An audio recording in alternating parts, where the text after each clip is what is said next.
Jancy, Erica, and Jelly. Eto na, may message na ako. Wala rin tong cut-cut. Dire-diretso lang to. Nandito ako sa MOA and lakasan na to ng loob. So, ayun, tour namin. Meron kaming 3 hours na pag-shopping and paggagala dito sa MOA. And then, eto, ginagala ko ang sarili ko. Well, actually, kasama yung classmate ko. Yun. Nandito kami sa SMDC. Malapit sa SMDC. Ayan siya. Ayan siya. SMDC. Malapit, eto, nasa hypermarket na din. So, actually, wala akong masabi. Bala na kung sino-sino makakita, pero ayun, naglilibot-libot lang kami ngayon. Yun, kanina pa kami naglalakad. Hindi namin makita yung mga classmate namin. Ano bang sabihin ko? Yun, eto ako. Kamusta, Jancy? Pumunta ako ng National Bookstore kanina and nakita ko yung nga pala yung High School Musical. So, sabi ko, naalala ko na yung dati. Wala akong masabi,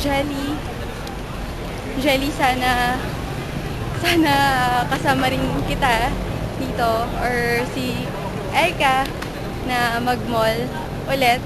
Sana tayo someday. Joyce, wala akong masabi. Joyce,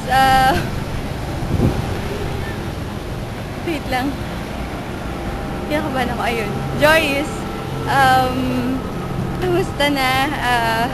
Siguro, busy ka sa pag-aaral mo. Syempre, nursing yung kurso mo, so mahirap. So, keep it up lang. Aral-aral lang, go lang. Ano ba?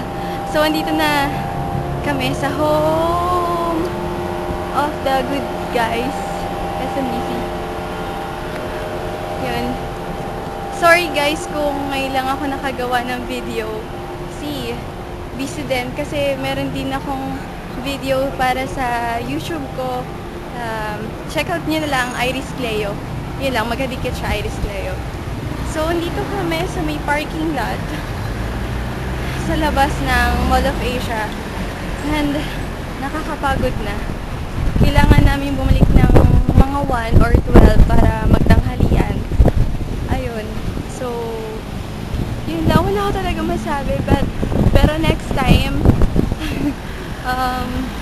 mag-video ko na lahat kayo kompleto talaga yung messages. Nasaan na ba tayo, May? Wait lang. Sige. Yun lang.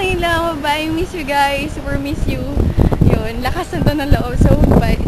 Bye, guys! Ay, ako. Bye.